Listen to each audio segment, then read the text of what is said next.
Olá, pessoal, sejam bem-vindos à nossa última entrevista do FUCast. Nessa entrevista, os alunos do quarto período de Direito vão entrevistar o secretário de Meio Ambiente, Felipe Rigoni. Nesse bate-papo, vamos discutir diversos assuntos, como o pó preto, as questões das políticas públicas que o Estado vem implementando na pauta ambiental, a questão do crédito de carbono, do mercado de carbono. Enfim, um bate-papo muito interessante, muito legal. Vem acompanhar com a gente.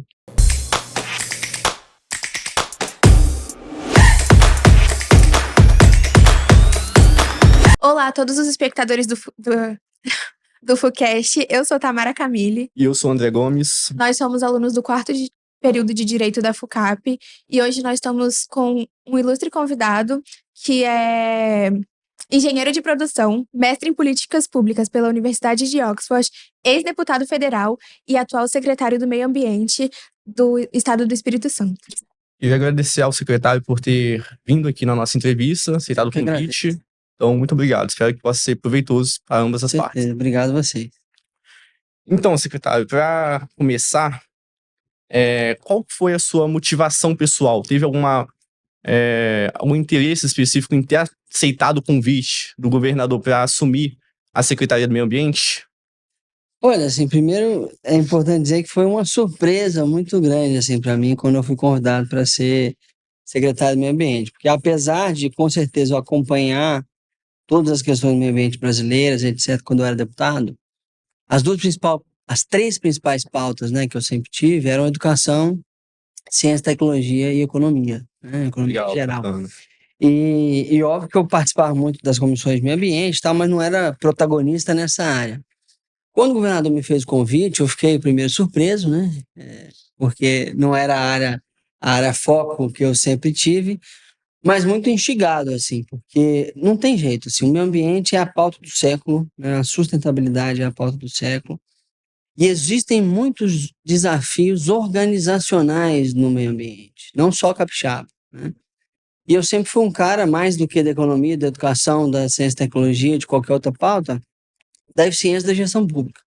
Bacana. Então, quando eu vi ali o desafio que eu tinha, né, tanto o desafio na área do licenciamento ambiental, que é um desafio enorme que a gente tem no Estado, quanto o desafio na área de relacionamento com as organizações empresariais por conta do plano de descarbonização que a gente tem e está montando agora, inclusive, quanto com uma série de outras coisas, eu falei, pô, é um baita desafio que eu tenho na frente, vamos embora, topei, né? Então, aí a partir desse momento, é claro que eu mergulhei no mundo do meio ambiente, entrevistei todos os servidores da SEAMA na época, entrevistei uma série de outras pessoas para entender de fato onde é que estávamos e para onde que a gente podia ir e como que a gente podia ir mais rápido.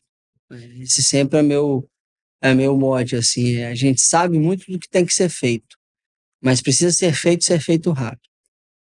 E como você descreveria o seu dia a dia como secretário do Meio Ambiente e como você descreve também a importância da Secretaria do Meio Ambiente para a sociedade e para o Estado do Espírito Santo? O dia a dia é um inferno, assim, é bastante demandante, porque eu costumo falar, assim, no meio ambiente a gente cuida de bactéria baleia, então, passando por televisão, carro, indústria, um monte de coisa. Então, assim, é claro que você acaba lidando com temas muito diferentes, assim, desde reflorestamento, até licenciamento de um porto, até instalação de biodigestores numa propriedade rural, tudo passa pelo meio ambiente. É algo que vai de um extremo ao outro, né? Vai de um extremo ao outro, vai da bactéria à baleia. Né? Então, acaba que a rotina é bastante extenuante. Então, às vezes, eu tenho que misturar uma reunião com outra, e é muita coisa. Assim. Mas é muito divertido porque eu gosto disso. Né? E a importância da Secretaria de Meio Ambiente para o Estado do Espírito Santo, primeiro, tem uma importância de regulação. Tá? Porque qual que é o princípio do direito ambiental? Que as atividades todas têm que ocorrer sem que a gente age, né, sem que haja um retrocesso ambiental. Então, a nossa função primordial, em primeiro lugar, é essa. Só que tem uma outra função que eu estou trazendo muito mais à tona agora. A gente fez uma reestruturação na Secretaria de Meio Ambiente. Eu criei um negócio inédito no Brasil, inclusive, que é uma subsecretaria de negócios sustentáveis e investimentos de impacto socioambiental. Legal. Ou seja, eu criei uma secretaria de economia na Secretaria de Meio Ambiente. Por quê? Porque muito mais do que a gente tornar os atuais negócios um pouco mais sustentáveis, carbono neutro e etc., isso tem que ser feito, né? A gente precisa começar a entender, estimular, formatar e fomentar os negócios que têm no seu modelo, tem no seu cerne, a prestação de um serviço ambiental. Ou seja, aquele negócio que a cada real que vende também presta um serviço ambiental, que é o chamados NISA, que é os negócios de impacto socioambiental. Isso pode ser um baita potencial para o Espírito Santo, sem sombra de dúvida porque nós estamos na Mata Atlântica. Mata Atlântica é um dos maiores hotspots de biodiversidade do planeta.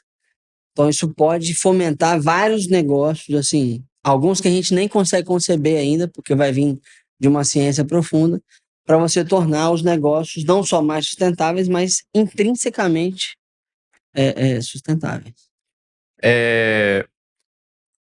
Tem alguma pauta que você entende ser prioridade da secretaria? Porque, assim, tem um lema seu, que eu já ouvi nos seus vídeos do Instagram, que é: uma floresta em pé gera muito mais dinheiro do que uma floresta deitada. Pode gerar muito Pode gerar muito mais dinheiro que uma floresta deitada. Isso.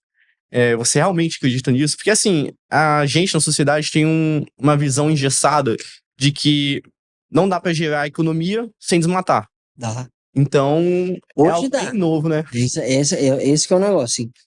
Assim, como a gente tem uma série de novos negócios que são ligados ao mundo da biodiversidade, sustentabilidade, etc., hoje a gente pode afirmar que a floresta de pé pode sim dar mais dinheiro do que a floresta deitada, né? Por que eu estou falando isso? Porque você tem condições de fazer, por exemplo, um sistema agroflorestal, que é quando você mistura a agricultura com a floresta. Então você tem ali a plantação de café, mas no meio tem um monte de árvore nativa, né? Isso, óbvio, eu estou simplificando muito o sistema agroflorestal aqui, né? Isso é um jeito de você fazer a floresta de pé, dar tanto dinheiro quanto, ou até mais, dependendo da qualidade do produto que você está fazendo, a floresta deitada. Você tem vários outros tipos de manejo sustentáveis de floresta. Por exemplo, vou dar um exemplo aqui concreto que a gente está começando a olhar. Tem uma pesquisadora, chama Fabiana Ruas, do Incapé, ela está descobrindo que na casca da sapucaia, que é uma árvore nativa da Mata Atlântica, tem uma enzima que pode se tornar um puta cosmético. Legal. Isso é um negócio intrinsecamente de base sustentável, que você consegue ali, extraindo as cascas de maneira que não prejudique a árvore, então você vai ter aquilo para sempre. E você vai ter um baita negócio. Então, assim, é óbvio que isso está começando, é óbvio que isso está embrionário em muitos lugares, mas a gente precisa começar a fazer isso acontecer. E hoje, naturalmente, nós temos o programa Reflorestar, que é um programa criado no primeiro governo do governador Casagrande, lá em 2011. Ele já tinha algumas ações anteriores, mas ele se tornou um programa em 2011. E a gente paga o produtor rural para reflorestar um pedaço da sua terra. Então, além do custo de plantação, de cerca, etc., ele ganha um lucrinho ali para ele.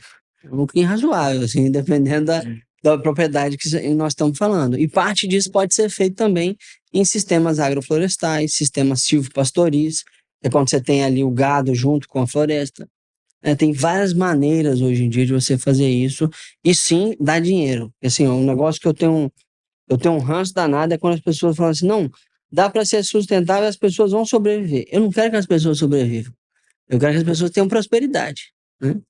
Mas isso também dá para fazer. Entendi. É algo bem novo, né? Você acha que isso Não tem é fácil, efetividade? Não é fácil, não. Tem começado a ter muita efetividade, assim. Você tem negócios, por exemplo, ao redor do país. Vou dar um exemplo muito claro, assim, o crédito de carbono. No momento que a gente começar a ter o mercado de carbono regulado no Brasil, os preços de cada crédito aqui no Brasil vão aumentar bastante. Então, manter a floresta de pé vai dar, sim, muito mais dinheiro do que se derrubar para fazer uma plantação de qualquer coisa, né? Por exemplo, como é o mercado europeu. O mercado europeu você consegue, por crédito, cada crédito é equivalente a 1 tonelada de carbono capturada. Por crédito, eles estão pagando $100 lá no mercado europeu. Aqui é uns 10, 12, por enquanto. Então, por enquanto, ainda não paga tão bem, assim, fica no 0 a 0, mas não dá lucro. Daqui a uns tempos, quando tiver o mercado regulado, vai dar lucro, né? Então a gente tem que começar a entender que, na minha opinião, assim, a forma que o Brasil tem para se tornar um país muito rico é através da economia da biodiversidade, que é da bioindústria. Não estou falando só de coisinha bonitinha, de catar semente, etc., que isso é legal também. Isso também dá um certo dinheiro. Abraçar a árvore. Estou falando de negócio de verdade, negócio pesado, só que esse negócio presta um serviço ambiental, ao invés de degradar uma parte do meio ambiente. Bacana. Atualmente, aqui no nosso estado, você acha que tem algum problema, alguma situação em que a secretaria ela julga ser difícil de resolver? Porque assim, atualmente na Grande Vitória, né, há anos, na verdade, a gente sofre com a questão do pó preto. O pó preto é bem difícil. Então, assim, isso afeta a questão da saúde É. e afeta o comerciante local que tem que ir todo dia mais cedo para limpar a loja, para atender um cliente, entre outras diversas situações. Então, você acha que tem algum outro problema aqui no estado surgindo, ou que já existe mesmo, a esse nível? Você tem um problema sério de desertificação aqui no estado, especialmente no extremo norte do estado. Entendi. Então, tanto com o nosso programa Reflorestar, quanto com outro programa que nós vamos lançar, que é o Águas Capixabas, é um programa para a gente fazer intervenções mecânicas no solo, que é a construção de barraginhas, cisternas, biodigestores, etc. A gente está começando a endereçar essa questão. Mas nós vamos ter um problema muito sério nos próximos 3 anos, pelo menos, por conta do El Niño, Sim. alinhado com as mudanças climáticas, que é seca. Tá? Já está começando, já calou pra caramba, vocês estão vendo. Então, assim, a seca está acontecendo e nós precisamos. Você tem uma dificuldade tanto na gestão de conflitos, não de conflitos entre pessoas, mas de conflitos seguintes: cada um tem uma outorga de água para irrigar, para consumir água humana, para fazer na indústria, etc. Nós vamos ter que começar a reduzir essas outorgas, né? Então, vamos ter que fazer uma gestão ali da relação entre as pessoas para ter um uso sustentável, racional dessa água. Agora, a questão do pó preto, é importante endereçar ela também. Assim, primeiro que o pó preto não é um negócio só, né? É claro que você tem 2 grandes empresas que acabam sendo também muito responsáveis pelo pó preto, mas o pó preto tem uma composição gigante de coisas, por isso que não é tão simples de resolver. Sim. E também não é tão simples de resolver porque você também não vai fechar as empresas. Nós estamos falando de 27% do PIB capixaba. Então, as duas juntas. Então, o que nós estamos fazendo já tem um tempo, existe um TAC, que é o termo de ajuste de conduta, com o Ministério Público, o IEMA, SEAMA e as empresas, em que eles cumprem uma série de protocolos, investimentos, já deu mais de quase 6 bilhões de reais de investimento ao longo dos últimos anos. Isso deve bater alguns outros bilhões nos próximos anos até terminar os TACs. Para quê? Para você fazer proteções, formas diferentes de carregar o minério, para você conseguir conter o pó do minério, né? Que é o que torna o pó preto. Mas o pó que é preto, não tem só pó preto ali, né? Você tem aerosóis marinhos, você tem pó de ressuspensão das vias, ou seja, quando o carro passa na rua, você tem a fuligem do asfalto, a fuligem do pneu, a fuligem que já estava ali, etc. Tudo aquilo ressuspende, especialmente em tempos muito secos, como nós estamos vivendo agora, e nós sabemos que está muito pior nos últimos um mês e pouco. Então é algo que vai muito mais além do que aquilo que a gente vê, né? Que é o pó preto. Vai muito mais além, justamente por isso que não se consegue resolver tão rapidamente, né? Nós estamos com o desafio de medição do pó preto, porque também não é fácil medir a quantidade de pó preto. Nós estamos agora fazendo uma contratação, começando a estudar uma contratação, para ser sincero, para a gente começar a conseguir fazer a medição automática do pó preto, porque hoje a gente demora 45 dias para saber quanto de pó preto que tinha no mês passado. Porque é o único método cientificamente certificado para fazer isso. Então nós estamos tentando desenvolver com algumas empresas uma tecnologia, algumas já existem, a gente quer adaptar, para conseguir fazer essa medição automática e pelo menos ter as duas para comparar, né? E a gente saber exatamente o que fazer em cada momento. Mas uma coisa é certa, gente, o pó preto ele nunca vai acabar, ele vai diminuir. Ele só acabaria se as empresas saíssem daqui. Se fosse hoje em dia, é claro que as empresas não seriam licenciadas tão perto de uma aglomeração urbana gigante como é a Grande Vitória. Elas seriam licenciadas em outro local, né? Mas agora a gente tem que adaptar-nos, nos adaptar ao que nós estamos vivendo. Então, e tem coisas a fazer, e as empresas estão fazendo, elas estão cumprindo o TAC, isso é importante dizer. O TAC é os protocolos que eles precisam seguir, e à medida que o tempo vai passando, eles vão fazendo investimentos, isso vai reduzindo, e tem reduzido, tá, ao longo do tempo. Óbvio que nos últimos meses e pouco está aumentando, porque é verão, venta mais, está mais seco e etc.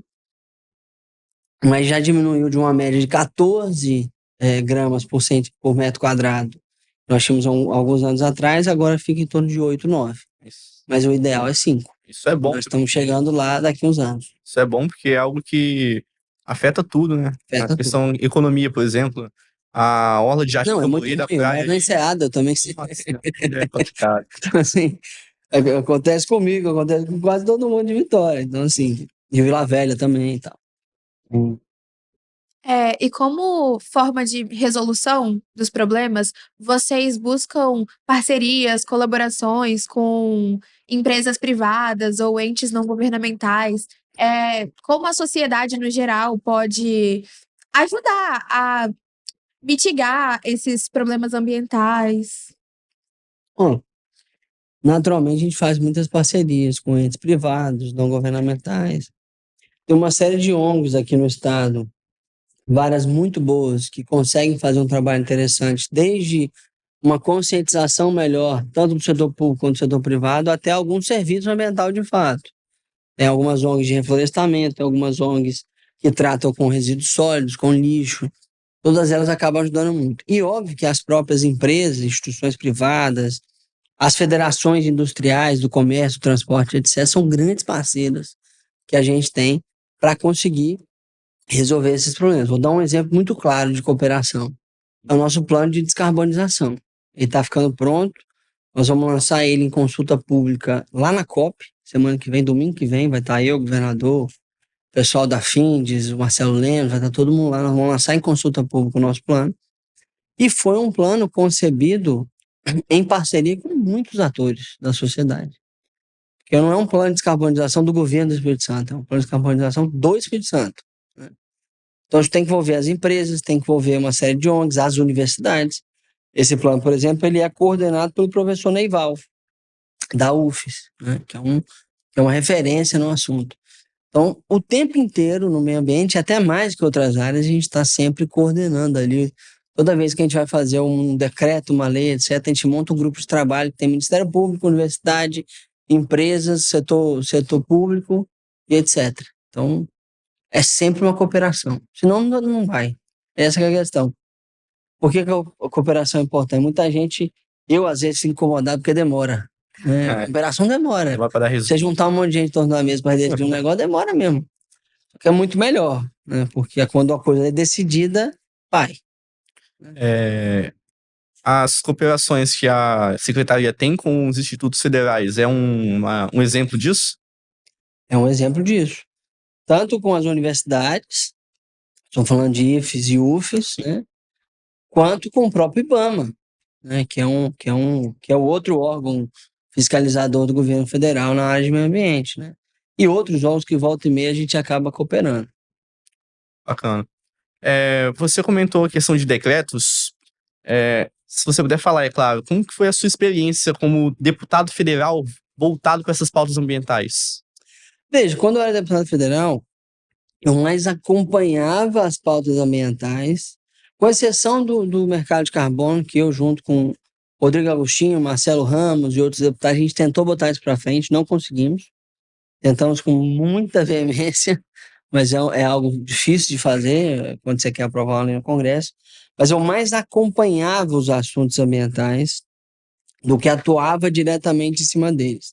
Teve uma coisa importante que a gente fez, que eu acho que deve estar indo para o Senado agora, que a gente colocou uma lei que todas as empresas, sociedades anônimas, né, listadas em bolsa, etc., além do reporte financeiro que eles têm que fazer todo ano para a B3, para a Bolsa e etc., para a CVM, eles também têm que fazer o inventário de carbono, né? Isso é um negócio que vai ser muito importante, vai acabar acontecendo naturalmente por conta do mercado de carbono regulado. Mas isso é muito importante para a gente entender o tamanho dessa questão. Para você ter uma ideia, quando o governo federal abriu voluntariamente para as empresas reportarem a quantidade, né, o seu inventário de carbono, Só 800 empresas no Brasil fizeram. E tem 20 milhões de empresas no Brasil. Pouco. Então, precisava de fazer essa questão para a gente saber o tamanho do problema. Você acredita que essa questão do carbono é futuro? Como assim, futuro? Você falou da questão do inventário de carbono, do crédito de carbono. Isso não é mais o futuro, isso é o presente. No futuro vai ser obrigatório. Por enquanto, as pessoas é bom fazer porque isso, por exemplo, uma empresa gigante como a Arcelor é uma das que a gente se preocupa menos, porque por força dos fluxos globais de capital, ela vai ter que fazer isso. Senão ela não ganha mais dinheiro. Senão ela não vende mais aço. Senão ela não tem mais investimento de fundo. Isso já está acontecendo, né? Você tem uma gama de fundos institucionais, que são aqueles grandes fundos como a BlackRock, etc., que só fazem investimentos em quem tem ou práticas ESG ou que já estão com seu plano de carbonização aprovado. Então, assim, é pela dor ou pelo amor. Não tem jeito. Se o cara quiser ganhar dinheiro, ele vai ter que fazer isso no futuro, né? O grande desafio que a gente tem, André, é com as médias empresas. É uma indústria média que produz bastante coisa, mas ainda é média, né? Não é do tamanho da ArcelorMittal. Ela ainda tem uma certa dificuldade. Por quê? Porque é caro fazer a descarbonização. A gente sabe disso. E porque muitas vezes a pessoa nem acredita que o planeta está sofrendo mudança climática. Isso acontece muito. Uma educação que às vezes não foi criada, né? Construída. Eu ainda tenho que responder volta e meia para algum empresário ou outro. Isso não é todos, tá? É importante dizer. Assim, mas Felipe, tá esquentando mesmo? O planeta realmente está sofrendo esse processo? Aí tem que voltar a explicar todo o fluxo de carbono, como é que o carbono esquenta o planeta, etc. Você mencionou o ESG. Você acha que atualmente é essencial uma empresa se adequar a esse modelo para se manter no mercado? Se ela não fizer isso, como eu disse anteriormente, Sim. ela não vai ganhar dinheiro mais. Especialmente se ela quiser crescer.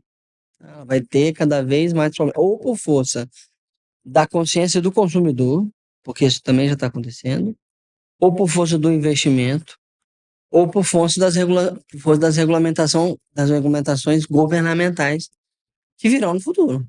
Já tem um pouco e virão mais no futuro, né, sobre esse assunto. É engraçado que essa questão do ESG, esse termo ESG, isso já existia há muito tempo, mas ele foi criado no início dos anos 2000 por um cara da ONU chamado Paul Clements, né, que é um baita pensador, consultor e etc. dessa área. E ele a equipe dele da ONU foram fazer uma reunião com os fundos de pensão. E, assim, todas as projeções climáticas que se fazem é de fato um desastre que vai acontecer muito rapidamente no mundo, né? E cada vez mais.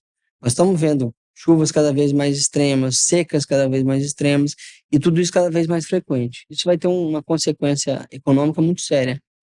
E eles foram os fundos de pensão, que são, no mercado financeiro, os fundos que mais pensam no futuro, porque eles vão ter que pagar a aposentadoria para o povo que está pagando eles hoje, né? E aí, os fundos começaram a entender isso, e começou a ter um movimento lá nos anos 2000 de inversão dos investimentos dos fundos de pensão para empresas que tinham práticas que começou a se denominar ESG, ambientais, sociais, de governança. É bem interessante essa história. Bastante. É. Sim, lá em Aracruz a gente está tendo a construção de um porto agora. No futuro vai estar pronto, né? E a gente tem, por outro lado, comunidades locais ali, povos indígenas. Uhum. E a gente tem um exemplo aqui em Vitória que foi a vinda do Porto do Barão, que foi dando início ao bairro Jardim Camburi. Sim. E isso foi gerando alguns problemas, né? Sempre tem conflitos. E você acha que isso vai acontecer, né? Tende a acontecer lá em Aracruz? Muito difícil, porque o caso específico de lá é um porto muito bem gerido, por sinal. A licença foi super bem feita, foi feita pelo IEMA, que é o nosso instituto, e é muito bem acompanhado, assim, constantemente acompanhado as condicionantes, porque todo licenciamento você põe alguns condicionantes. Mas, você está licenciado, você pode operar, você pode instalar, você pode construir, mas você tem que cumprir certas atividades. Parte dessas atividades é o relacionamento e um apoio à comunidade local, né? Porque, assim, existe uma coisa que é importante a gente entender, assim, os negócios cada vez mais vão ter que ser e estar inseridos na dinâmica local. Eles vão ter que ter uma espécie de licença social, não é que o governo vai dar essa licença, mas é que a comunidade local precisa pelo menos aprovar, não no sentido de votar e etc., mas estar confortável com aquilo ali, né? Então os negócios cada vez mais estão partindo para esse tipo de relacionamento dialógico, um relacionamento cooperativo com as comunidades locais, que podem ser indígenas ou não, né? Para conseguir ter sustentabilidade no que ele está fazendo, né? Por isso que o ESG é importante, é ambiental, é social também, que é essa parte que você está falando. Onde que o governo ele pretende colocar, por exemplo, novos projetos? Você tem uma noção? Sim, onde tem uma área específica, um setor específico que o governo ele pretende trabalhar. Porque aqui no estado tem uma grande reserva de salgema. Tem. E é algo que foi difícil de explorar no início. Foi eu que liberei esse trem, inclusive. Então, tem o governo do estado, ele tem a secretaria, né, mais precisamente. Ele tá olhando para algo específico no momento? Tá, a gente acabou de criar, o decreto saiu semana passada, inclusive, um grupo de trabalho para o desenvolvimento sustentável da cadeia de salgema. Porque o salgema é uma mineração muito menos nociva do que algumas outras minerações, porque hoje em dia não vai acontecer o que aconteceu lá em Maceió, que o bairro caiu porque fizeram tudo errado. Mas a mineração do salgema, é como se você injetasse um tubo na terra, injetasse água, e do outro lado do tubo sai o sal misturado com água, uma salmoura, assim, né?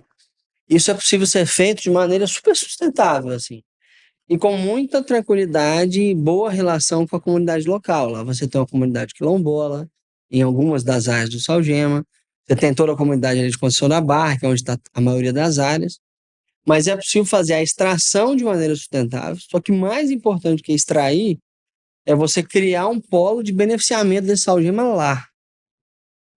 Né? O território não pode ser só o local que você tira. Você extrai, né? A gente também está preocupado, e por isso que a gente criou esse grupo de trabalho, para conseguir começar desde agora, pensando, fazendo as regulações necessárias, os estímulos necessários para que você tenha ali um polo gás e cloroquímico, que a gente chama, né? Porque você vai envolver o gás natural, porque é a energia necessária, ele faz muito cloro e toda a cadeia do cloro acaba ali fazendo um desenvolvimento local. Então a gente está bem preocupado com isso. Nesse momento, as empresas que ganharam o leilão das áreas estão fazendo a pesquisa mineral, né, que eles chamam, até o ano que vem, até o fim do ano que vem, é um prazo máximo, mas algumas delas vão fazer antes. Elas podem pedir para fazer a lavra, né, a outorga de lavra, que é a permissão para extrair, de fato, o sal. E onde o governo ele pretende colocar o estado do Espírito Santo em termos de vanguarda ambiental no Brasil? Como o estado ele pretende se destacar nessa questão de ambiental em nível nacional? Veja, a gente já é um destaque em algumas áreas, apesar de ser menos falado do que a gente gostaria, a gente é destaque em algumas áreas. Por exemplo, no índice do CLP de competitividade dos estados, em sustentabilidade ambiental, nós ficamos em 4º lugar. Saímos, inclusive, do 8º, fomos para o 4º do ano passado para esse ano. Então, nós temos evoluído tanto no combate ao desmatamento, quanto no reflorestamento, quanto em outras áreas. Nessa área de reflorestamento, de restauração florestal, nós já somos a referência brasileira nisso. Nós temos o maior programa de PSA do Brasil. O Reflorestar já é o maior programa de pagamento de serviços ambientais que existe no país, né? Então, assim, todas as grandes ONGs, que é WWF, WRI, Conservação Internacional, TNC, trabalham com a gente nesse programa, nessas iniciativas, e referenciam o Estado do Espírito Santo para todo o Brasil. Uma outra área que a gente faz algo muito bom é na área de adaptação. Porque quando você fala de plano de mudança climática, você tem um pedaço que é descarbonizar, que é o que a gente chama tecnicamente de mitigação, e você tem adaptar, porque assim, você pode até tentar evitar os efeitos da mudança climática, mas tem um pedaço que você não vai evitar.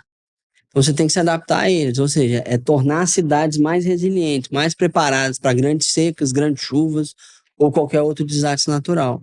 Nós temos aqui no estado, nós somos o único do Brasil, temos o Fundo Cidades, que é um fundo que só financia obras em prevenção e adaptação dos efeitos das mudanças climáticas.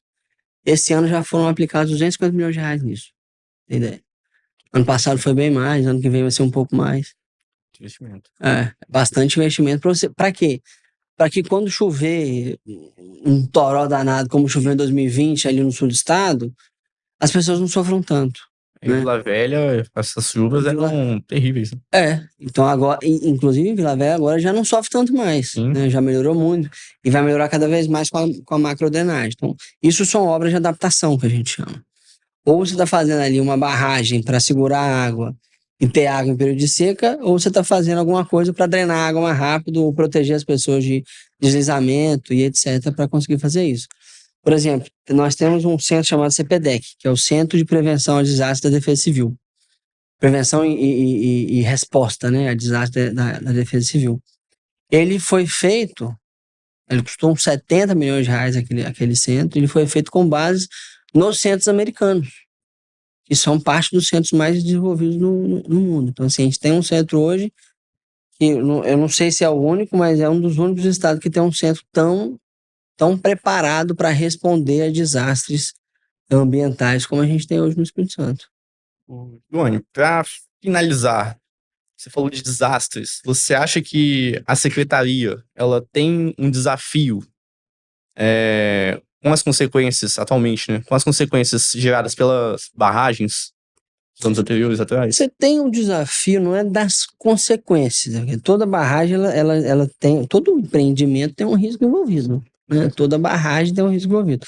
Nós não temos barragens como tem em Minas Gerais, barragens de rejeito de minério. Nós temos grandes barragens de água. Né? Mas hoje nós já temos assim, toda a simulação da onda de inundação caso essa barragem rompa. A gente já tem toda uma atuação conjunta da AGR, que é a Agência de Recursos Hídricos, com a Defesa Civil e com a IDAF, que é quem licencia as barragens, para quando, por exemplo, uma barragem tá com algum risco de fazer algum tipo de deslizamento, já vai lá, faz uma obra emergencial muito rápida para a barragem não ter problema. Porque as barragens elas são importantes. Reservar água é importante, tanto para a agricultura quanto para o uso humano, ou para a própria indústria. Né?